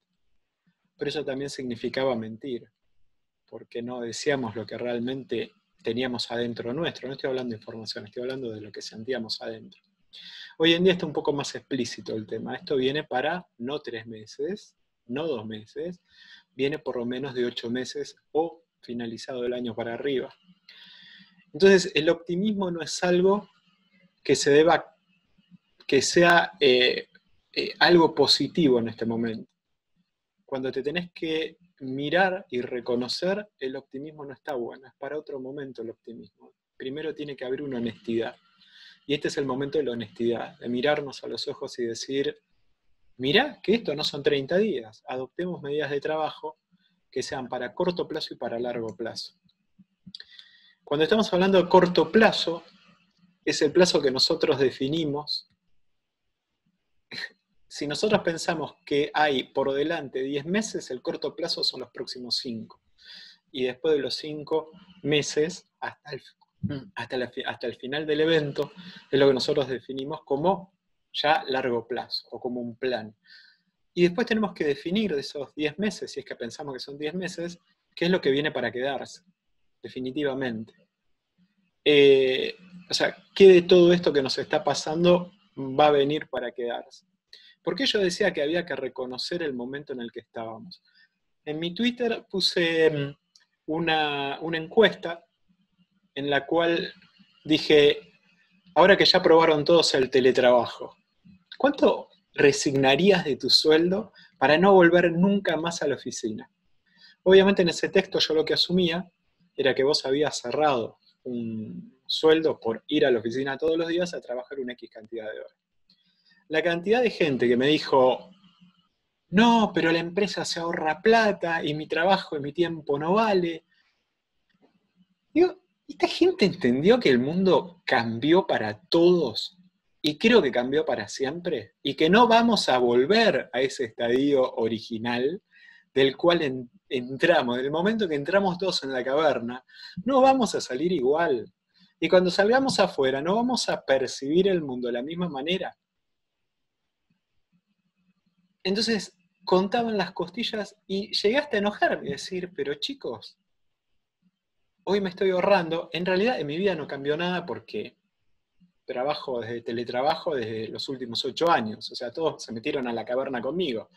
Pero el punto es que la gente que se metió a la caverna y ahora dice, no tengo que levantarme temprano, no tengo que tomarme 1 hora y media el tren de ida y el tren de vuelta, ya no tengo que comer allá, no tengo que gastar en ropa. Hey, ¿no hay algo que vos quieras resignar? Pero no lo digo para abaratar a la empresa. Digo porque si no reconocemos que esto es una crisis real. Ayer un analista de Huawei en un call que se hizo para 200 periodistas nos decía, un chino, nos decía, esto es una crisis económica que nunca en la vida nosotros tuvimos. Un chino. Entonces, digo, tenemos que reconocer lo que está pasando. Nos tenemos que sincerar. Como un alcohólico toma conciencia en un momento de que tiene un problema.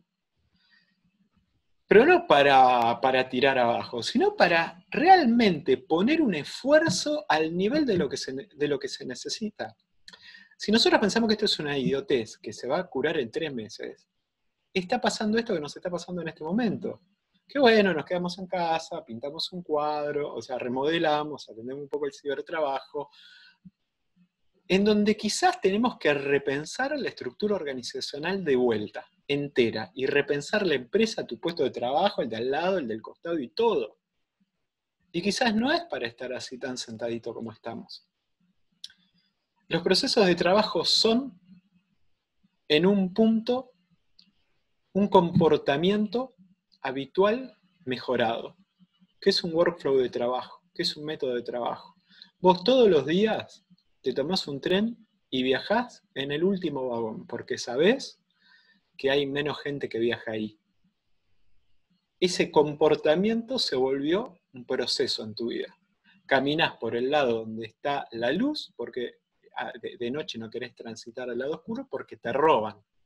Todos esos son comportamientos que todos juntos generan un workflow. Y ese workflow es lo que tenemos en las empresas para nosotros poder hacer acciones, poder hacer viable una empresa y las tareas que hay en una empresa. Nosotros últimamente estuvimos viendo ataques que decían recolección de datos, me llamaron de AFIP, me pidieron mis datos porque tengo que cobrar el plan, etcétera, etcétera, etcétera. Eso está pasando así porque obviamente en el medio de esta pandemia tuvimos que romper todos estos workflows que eran seguros y construir workflows de emergencia. Entonces ya no caminé por el lado donde pinta la luz a la noche, porque estaba inundado, caminé por el medio de la calle y me expongo a otros peligros. Entonces lo que las organizaciones tenemos que contarles a la gente es qué es lo que se tiene que esperar de nosotros. Esta es una medida de corto plazo. AFIP, ¿puedo esperar de vos que me llames por teléfono para pedirme un dato? No. AFIP comunica que no tiene call center llamando a ningún teléfono en ningún momento. Entonces el primero que me llame, y nosotros los comunicadores lo que hacemos es contar eso para que la gente cuando le suena el teléfono corta, dice, no, mira, AFIP dijo, porque lo escuché en el programa tal, que no hay call center andando, vos me estás por hacer una estafa, pum, le cuelgo. Lo mismo con ANSES. Las empresas tienen que comunicar en sus sitios web efectivamente cuáles son los procesos por los cuales se está yendo por el medio de la calle, y que no son los habituales. Eso es lo primero que tenemos que hacer, en el corto plazo. Y en el largo plazo, securizar esos procesos. Entonces, si por algún motivo yo no tengo que ir al banco, tengo que ver la manera de mandarle una tarjeta a la casa. Si por algún motivo la gente tiene un PIN que ya no recuerda, tengo que buscar la manera segura de poder hacer eso. Finalmente, se nos van a ocurrir mejores procesos. Vamos a encontrar un montón de procesos que estaban de más. Un montón de esfuerzo en nuestra empresa que no traía ningún tipo de beneficio, porque lo estamos haciendo diferente, lo estamos haciendo de manera segura y se está cumpliendo específicamente lo que pide la empresa y lo que pide también nuestro consumidor. Tenemos que utilizar eso y este momento para hacer todos los ejercicios que nunca nos hubiéramos animado en la vida.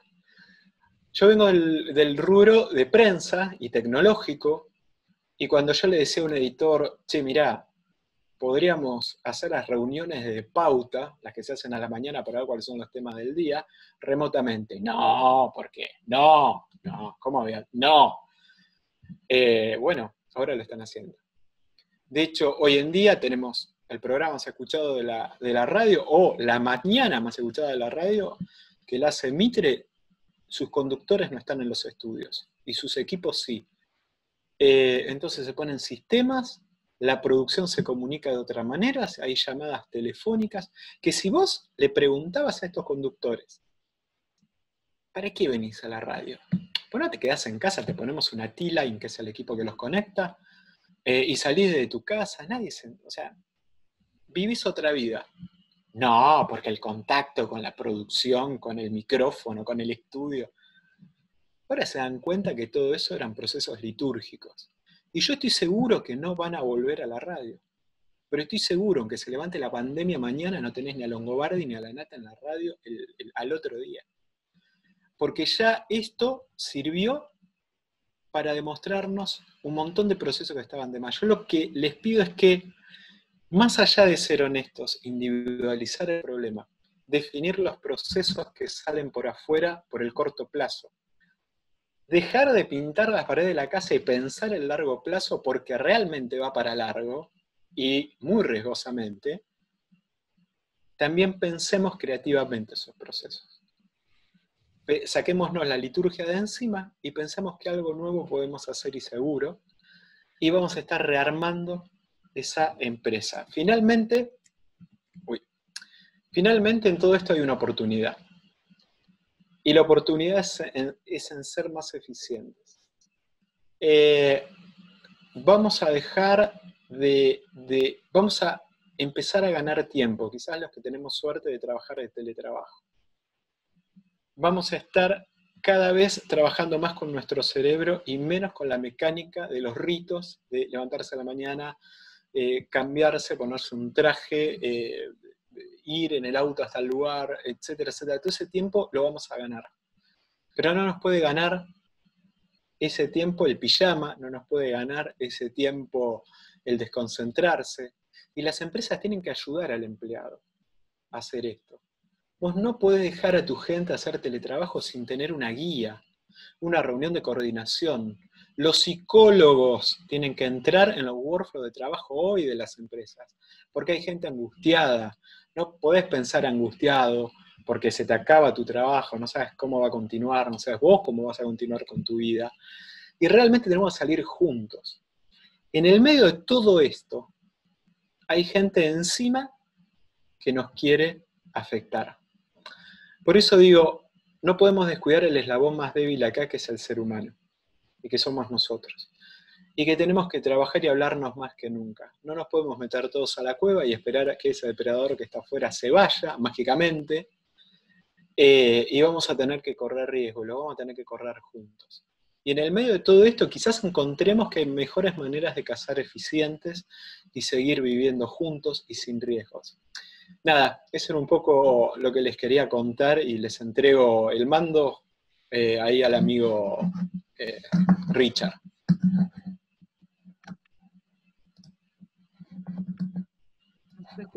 No se escucha, Manuel.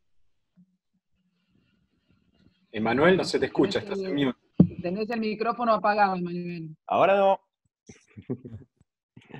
Julio, gracias. La visión y necesidad de recambio a la fuerza, ya lo tenemos. Tenemos que sentar de vuelta cerebros y ponernos a repensar de nuevo todos los modelos preestablecidos antes que no habían perdurado.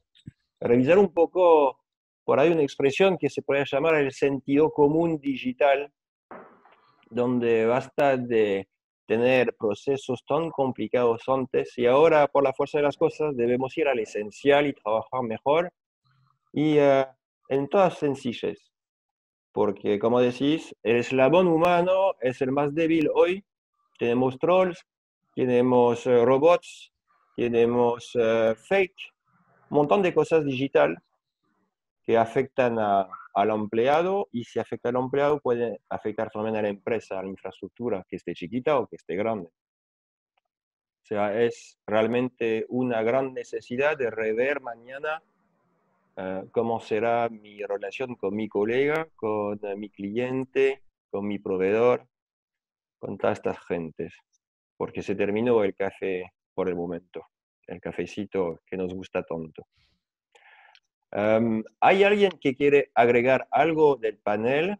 Si no, doy la palabra a Liliana para el momento cerrar, tomando en cuenta que empezamos operacionalmente era las 15:10 y son las 16:45, o sea, pasamos un poco.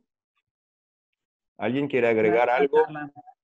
Pablo, Marcelo, Walter, Macarena, Julio. Bueno. ¿No? Estamos bien, me parece. Si no hay más preguntas. Liliana. Bueno, Manuel, sí. La verdad que les agradecemos muchísimo desde la Cámara Franco-Argentina. Me presento, aunque sea al final, Liliana Hidalgo, directora general. Les agradecemos muchísimo esta posibilidad a Pablo, a Marcelo, Walter, Macarena, Julio y a ti, que hayan estado esta hora 40 casi con nosotros. La verdad que fue una exposición en lo que a mí respecta excelente. Soy un poco reacia a la tecnología y realmente me sirvieron mucho los consejos de ustedes y todas estas reflexiones. Esta última reflexión de Julio, que decía que esto, que no vamos a salir todos, no vamos a salir igual de la cueva después. Es muy importante pensar en nuevas prácticas, en nuevos caminos, y aprovechar esta época que tiene sus oportunidades también. Así que bueno, para nosotros realmente fue un panel de lujo, chicos. Han estado cada uno de ustedes muy buenos. Vos acotando muchas cosas, Emanuel, realmente muy interesante todo. Así que, sin más, ¿querés decir algo más? Sí. Sí, quería agregar una cosa muy sencilla, es que la noción de seguridad informática en todos sus costados hay que tomarla en serio, y creo que todas las gentes que participaron acá estarán dispuestas en contestar dudas o preguntas complementarias o problemáticas otras de los miembros de la Cámara para tratar de ayudar a nuestros amigos franceses que están acá. Ese vaya tu camino. Nos ponemos en buenísimo, desde la Cámara podemos ser el puente para que les lleguen a ustedes, a todos ustedes, las preguntas, y te agradezco mucho esta posibilidad que siempre nos das desde Everywhere, la empresa que representas acá en Argentina, para que podamos canalizar las dudas sobre seguridad.